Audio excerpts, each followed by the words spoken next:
Sortie en 1944, cette chanson des Andrews Sisters évoque pour nous l'armée américaine. Ça raconte l'histoire d'une mère et de sa fille qui se prostituent pour des soldats américains et qui boivent du Coca-Cola, qui était le truc génial de l'époque. Mais ce tube américain, c'est d'abord un morceau de calypso en provenance de l'île de Trinidad. Et c'est Lord Invader qui a d'abord popularisé cette chanson sur son île. Bien souvent, les musiques américaines sont en fait des musiques des Caraïbes sans que vous le sachiez. Depuis son bureau gavé de disques, Bruno Blum a décortiqué les musiques caribéennes et américaines afin de mettre en évidence les influences mutuelles. Ça, c'est des vrais trucs portoricains, c'est génial. Ça, c'est des chansons vaudou.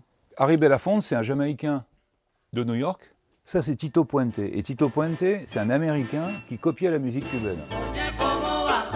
Son tube Oye Como Va est ainsi lourdement inspiré du cubain Cachao.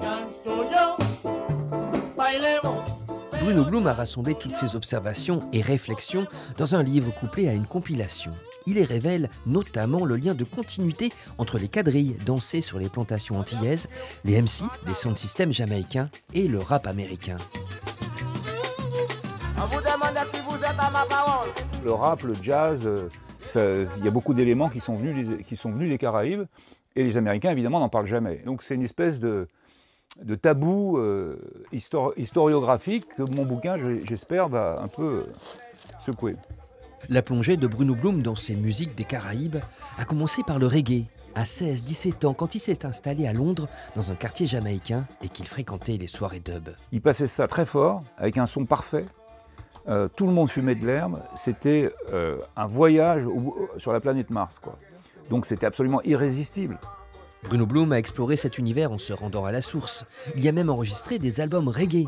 Mais aujourd'hui, dans sa propre carrière de chanteur, il est revenu à une fibre moins exotique. Les oiseaux, même les insectes, mais les moustiques, je les nique.